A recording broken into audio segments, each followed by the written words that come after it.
Hello dear students, आप सभी का स्वागत है यूट्यूब चैनल में। फाइनली हमारे पास क्लास 10th का पेपर कोड जो आप लोग को दिखा देता हूँ। पेपर कोड है वो 2/5/2 है आपका, यानी कि सेट नंबर 2 हमारे पास आ चुका है।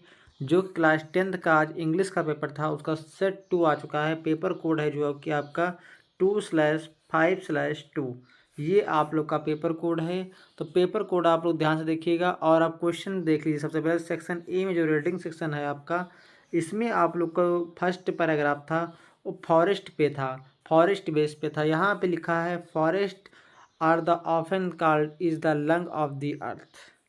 तो यहाँ पे फर्स्ट स्टेटमेंट ही दिया है और यहाँ पे फर्स्ट स्टेटमेंट से आपके क्वेश्चन पूछा गया है। पहला ध्यान देखिएगा आप लोग, यहाँ पे क्या लिखा हुआ है आपका, यहाँ पे इन दी फर्स्ट पैराग्राफ। पेपर आपका बहुत ही आसान आया था। लिखा है लंग ऑफ द अर्थ किसे कहा जाता है, तो सीधा आप लोग को लिख देना था फॉरेस्ट। फॉरेस्ट लिख देते आप सीधा, इसका आंसर फॉरेस्ट ही सही हो जाता। अब बात करते हैं क्वेश्चन नंबर सेकंड की, इसमें कंप्लीट द करेक्ट ऑप्शन आपको पूछा गया है। तो उम्मीद करता हूँ आप लोगों ने इसको फिल कर लिया होगा। देखिए इसमें स्टेटमेंट फिल करना है, तो मैं इतनी आसानी से तो नहीं बता रहा हूँ। जो एमसीक्यू है उसको मैं आपको बता दे रहा हूँ। और सारी चीज़ें जो आपके स्टेटमेंट हैं, लॉन्ग स्टेटमेंट, वो टेलीग्राम पे मेरे मिल जाएंगी।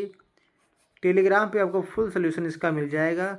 जो भी आपके कॉम्प्रिहेंसिव हैं और जो आपके रीडिंग पैराग्राफ के हैं, सारे आपको मैं टेलीग्राम पे इसके आंसर की कुछ समय के बाद अपलोड हम कर देंगे इसी सेट की। तो आप लोग कमेंट कीजिएगा।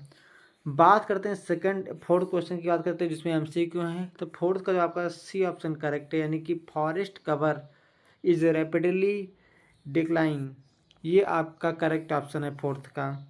अब 5 की बात करें तो 5 में भी आपको पैराग्राफ से सबको लिखना था, तो फिफ्थ का भी नहीं बता सकते हैं क्योंकि आपका लॉन्ग हो जाएगा, टाइम ज़्यादा वेस्ट हो जाएगा। और अगर बात करें 6 की, तो इसमें आपको ट्रू फॉल्स पूछा गया था। जो इसका आंसर सही है वो आपका ट्रू है, ट्रू आंसर करेक्ट है, यानी कि आपका 6 का ट्रू है आपका। और ये भी और तीसरा था जो आपका 7th का था, उसको आपको पैराग्राफ सेकंड में फिफ्थ में देखना था। और वही 8th की बात करें तो 8th में आपका जो था वो 6 पैराग्राफ से आपको क्वेश्चन आंसर मिल जाएगा इसका। अब बात करते हैं अगले क्वेश्चन पैराग्राफ की। तो अगला पैराग्राफ भी आपका इलेक्ट्रिक व्हीकल के पे बेस्ड था। तो बहुत ही आसान, अगर बात करें हम तो पेपर लेवल जो था बहुत ही इजी था। आपको कैसा लगा पेपर, आप कमेंट करके ज़रूर बताइएगा। सबसे पहले क्वेश्चन इसमें देख लेते हैं क्या लिखा हुआ है। The electric vehicle offer multiple benefit in the India. तो इस पर आप लोग को लिखना था 40 वर्ड में। तो ये तो आप लोगों ने लिख लिया होगा।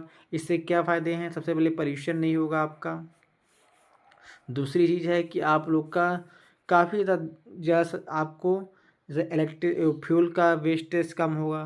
तो ये काफ़ी चीज़ें जो आपकी हैं इसमें आपकी आ जाती हैं। अब बात करते हैं एसेशन एंड रीजन पे, जो कि सेकंड क्वेश्चन आप लोग का, इसका मैं आंसर आपको दे देता हूँ। सेकंड का आंसर जो है वो आपका ए करेक्ट ऑप्शन है, यानी कि both assertion and reason are true and correct explanation. तो यहाँ पे आप देना है। अब बात करते हैं अगले क्वेश्चन की तरफ। तो अगला क्वेश्चन आप लोग का यही सब स्टेटमेंट वाले हैं जो कि आपको डिस्क्राइब करना है। तो आप लोग यहाँ पर डिस्क्राइब कर लिए होंगे उम्मीद करता हूँ, क्योंकि आपके पैराग्राफ सीधा पैराग्राफ से आपको क्वेश्चन उठा के रखे गए हैं इसमें। तो आपको उसमें बहुत चिंता की कोई बात नहीं है। अब सेक्शन बी पे आ जाते हैं जो कि ग्रामर सेक्शन है। मेरी सारी, ध्यान दीजिएगा, सारे क्वेश्चन की जो PDF आप लोगों को टेलीग्राम पे मिल जाएगी विद सोल्यूशन, ठीक है। तो यहाँ पे अगर हम बात करें ग्रामर सेक्शन में, तो ग्रामर सेक्शन में जो आपका पहला क्वेश्चन है उसका ऑप्शन बी करेक्ट ऑप्शन है। पहले का बी ऑप्शन करेक्ट ऑप्शन है। अब बात करते हैं सेकंड में, इसमें भी आपको फिल करना था इरर कहाँ पे है। तो इरर आपको अगर देखेंगे तो आप पढ़ेंगे यहाँ पे, तो बीइंग चेक्ड यहाँ पे है, यहाँ पे ये नहीं होके आपका हैविंग